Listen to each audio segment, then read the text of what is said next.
जल्दी अमीर होने के चक्कर में मेवात नुहू जिले का युवा साइबर अपराध की तरफ बढ़ रहा है।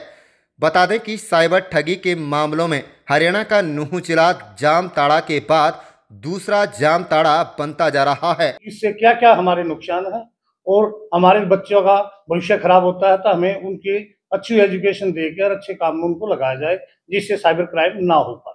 साइबर ठगी के मामले पिछले करीब 5 वर्षों से तेजी से इलाके में बढ़े हैं। अब यह जिला साइबर अपराध का हॉट स्पॉट जिला बन चुका है। नुहू जिले में जिले के 40 गांवों को चिन्हित किया गया है, जहां सबसे ज़्यादा साइबर ठगी की जाती है। सिर्फ हरियाणा पुलिस ही नहीं बल्कि कई राज्यों की पुलिस साइबर ठगों की तलाश में यहां लगातार छापेमारी करती रहती है।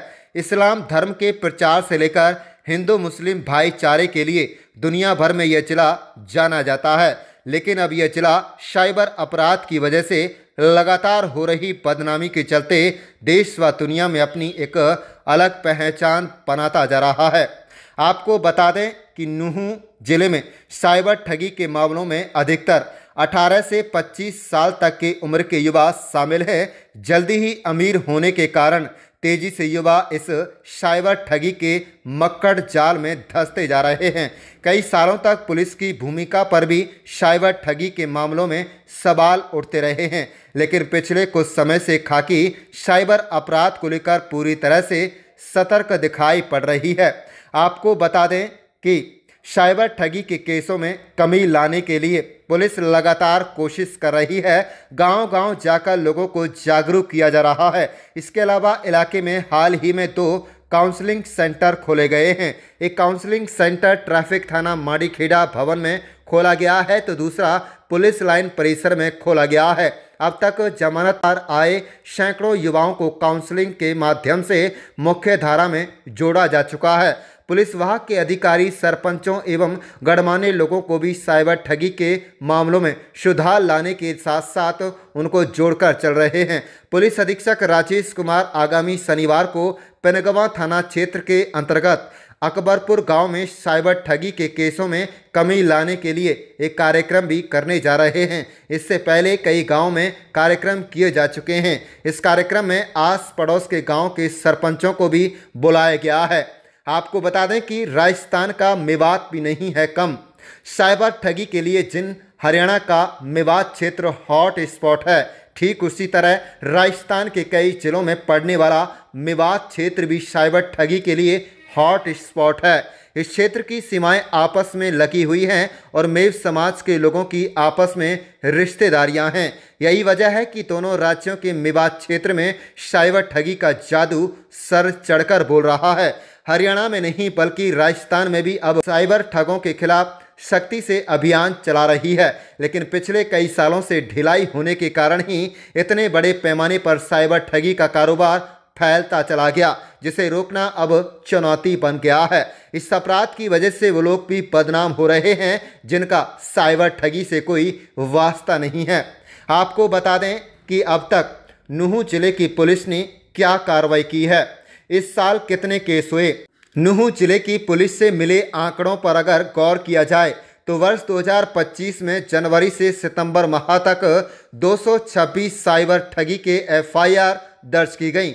285 आरोपी गिरफ्तार किए गए और इन आरोपियों से 905 मोबाइल सिम कार्ड तथा 304 मोबाइल बरामद किए गए।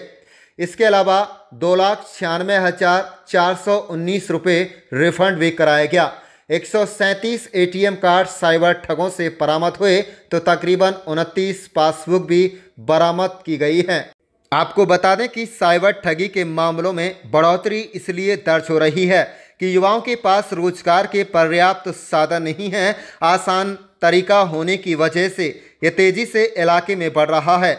समाज से लेकर पुलिस एवं आम नागरिक युवाओं को समझाने में पूरी कोशिश करते हैं, लेकिन बड़ी तादाद में युवाओं पर मुकदमे दर्ज हो रहे हैं, गिरफ्तारियां भी हो रही हैं और उनके मोबाइल सिम कार्ड के अलावा अन्य सामान भी बरामद हो रहा है। इस अपराध के खिलाफ सख्त से सख्त कदम उठाने की जरूरत है और समाज का सहयोग भी जरूरी है, ताकि तभी जाकर नुहू जिला साइबर अपराध के हॉट स्पॉट जिले की सूची से बाहर आ सके और मेवात के युवाओं को रोजगार दिया जाए ताकि इस तरह के साइबर ठगी से बच सकें। आप देख रहे हैं न्यू मेवात से लियाकत अली की रिपोर्ट। हमारे चैनल को सब्सक्राइब जरूर कर लीजिएगा और रोजाना देखते रहिएगा जिले की तमाम छोटी बड़ी खबरें के लिए नूह जिले का बुनाना पूरी तरह से हॉटस्पॉट है। 40 गांव डिलीट किए गए हैं। समय समय पर पुलिस लोगों को समझाती है, काउंसलिंग सेंटर खोले गए हैं। कितनी कमी साइबर ठगी के मामलों में अब तक आई है और क्या कहेंगे? एसएसपी हमारे श्री राजेश जी के लगने के बाद हमारे यहाँ पर काफ़ी कंट्रोल हुआ है और काफ़ी हमने केसेस जो पकड़े हैं उनमें उनका अरेस्टिंग किया है और उनकी बेल होनी भी बंद हो गई है। और खुद एसएसपी साहब ने भी उनसे काउंसलिंग की है और अच्छा काम करने के लिए, जॉब करने के लिए उनको प्रोत्साहित किया है और अब काफ़ी सिस्टम में सुधार आ चुका है, बच्चे कम कर रहे हैं। कंसर्ट सभी इलाके के सभी सरपंचों को वहाँ पर बुलाया गया है और वहाँ पर उनको बताया जाएगा भाई इससे क्या क्या हमारे नुकसान है और हमारे बच्चों का भविष्य खराब होता है, तो हमें उनकी अच्छी एजुकेशन देकर अच्छे काम में उनको लगाया जाए जिससे साइबर क्राइम ना हो पाए। 2-3 महीने पहले बड़े स्तर पर कॉल आती थी, अब काफी गिरावट इसमें आई है। कैसे ये फार्मूला पुलिस ने? ये हमने लोगों से भी बात की है, खुद भी पुलिस मौके पे जाकर रेड मार रही है एसपी साहब के आदेश अनुसार और उस संबंध में यही है कि अब बच्चे काम करने लग गए हैं और दबाव के कारण भी हम वहाँ से उन बच्चों को उठा के समझाते हैं, अगर कोई ऐसा मिलता है उनके खिलाफ एक्शन लेते हैं